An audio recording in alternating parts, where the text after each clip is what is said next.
God created the human body as a finely tuned physical engine of enormous power, but it requires fuel to keep operating.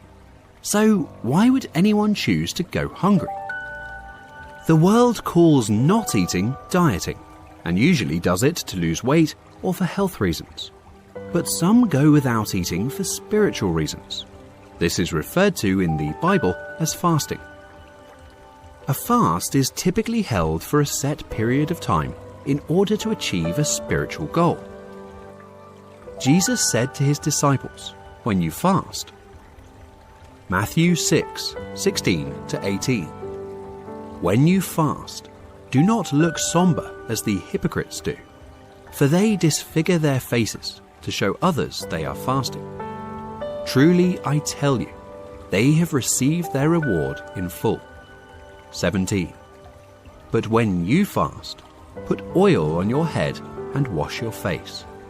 18, "So that it will not be obvious to others that you are fasting, but only to your Father who is unseen, and your Father who sees what is done in secret will reward you."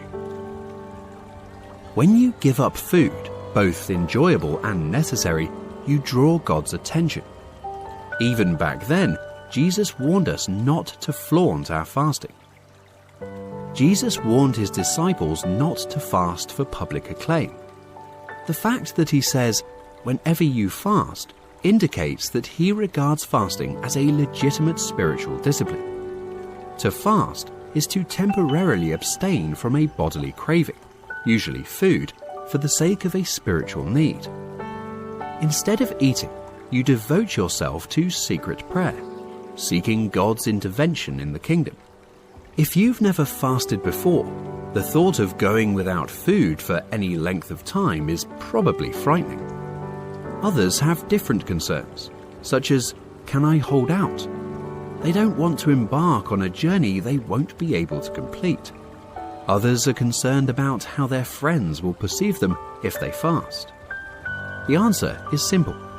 You don't fast to impress your friends, and you usually don't even tell them.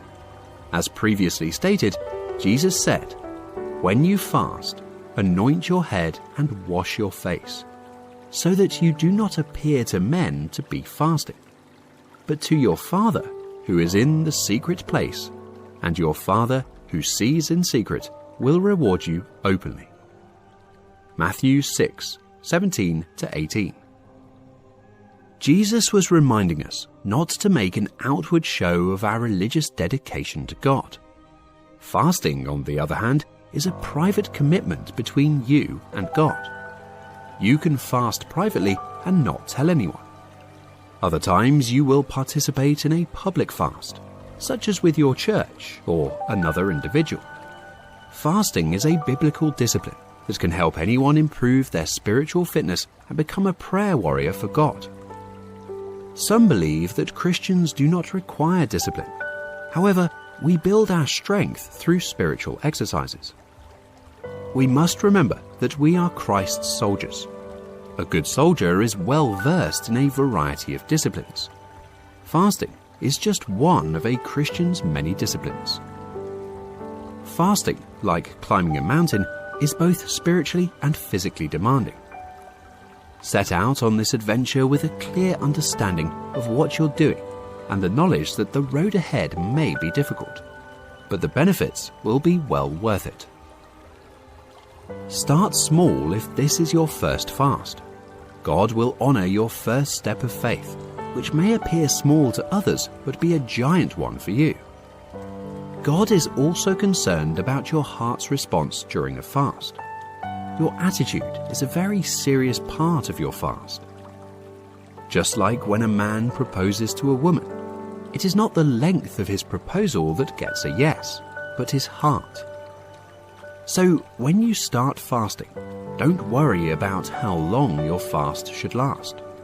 Just make sure your relationship with God is in good working order. God is aware of everything.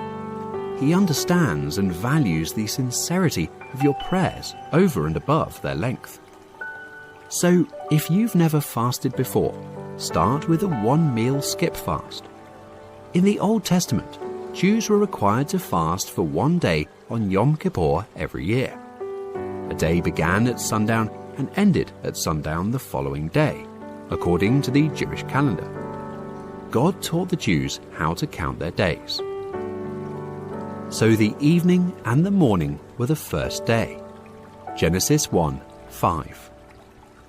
Plan to start your fast when the sun goes down, or perhaps a little before the sun goes down. This means you are going to do without the normal evening meal, then skip breakfast and lunch the following day. After the sun went down, most Jews broke their fast by eating a normal meal. If you're fasting for a specific answer to prayer, invite someone else to pray and fast with you. There's strength in numbers.